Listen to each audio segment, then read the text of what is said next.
هقولك النهاردة على أقوى ماسك فعال في ترطيب الشعر وتنعيمه وعلاج الهيشان والتقصيف وجفاف الشعر بمكونات سهلة وبسيطة وفعالة جدا.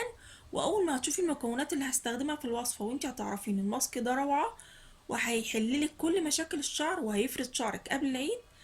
جربي الوصفة دي معايا، ولو عجبك الفيديو أول مرة تشوفي القناة ما تنسيش الاشتراك عشان يوصلك مني كل جديد. ويلا نشوف مكونات الوصفة بتاعتنا ايه. هحتاج نشا الذرة او الكورن فلاور، هناخد منه 3 معالق. من اكتر الحاجات اللي بتفرد الشعر هو النشا يا بنات، هنستخدمه معانا في الوصفة دي. بعد كده هضيف عليهم معلقة كبيرة من البلسم او حمام الكريم الموجود عندك في البيت. ما عندكيش حمام كريم او بلسم ممكن نستبدلهم بالمايونيز، هناخد معلقة كبيرة.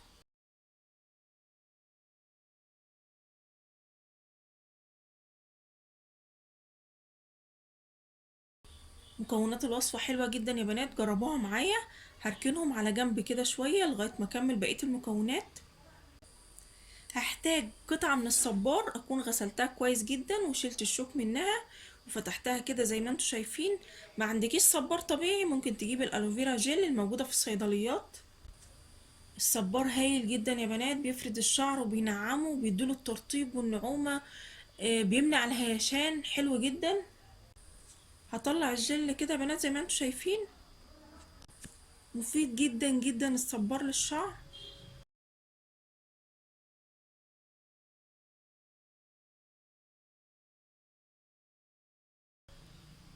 بعد ما طلعت الجل كده يا بنات هفكه كده بالشوكة لحد ما احصل على الجل. بعد ما بقى سايل كده معايا شوية هضيفه على النشا والبلسم واقلبهم كويس جدا جدا مع بعض. وصفة حلوة جدا بتخلي شعرك حرير وعن تجربة شخصية، جربيها.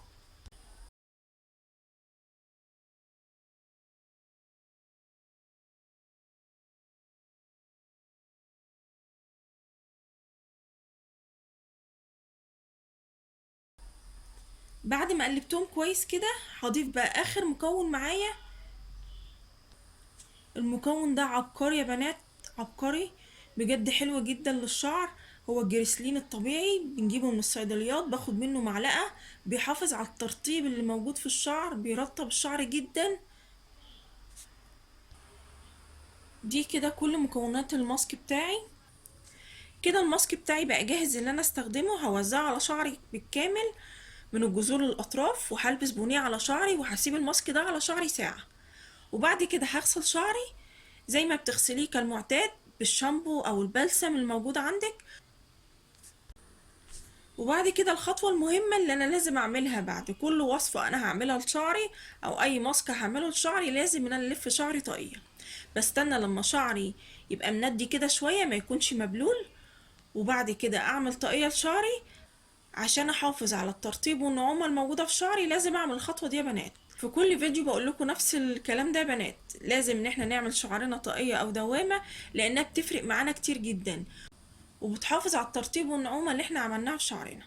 جربوا الوصفة كده زي ما انا قلت لكم بنفس الخطوات اللي انا قلت لكم عليها. يا رب الفيديو يكون عجبكم واستفدتوا منه، واستنوني ان شاء الله في فيديو جديد. مع السلامة، في رعاية الله وحفظه.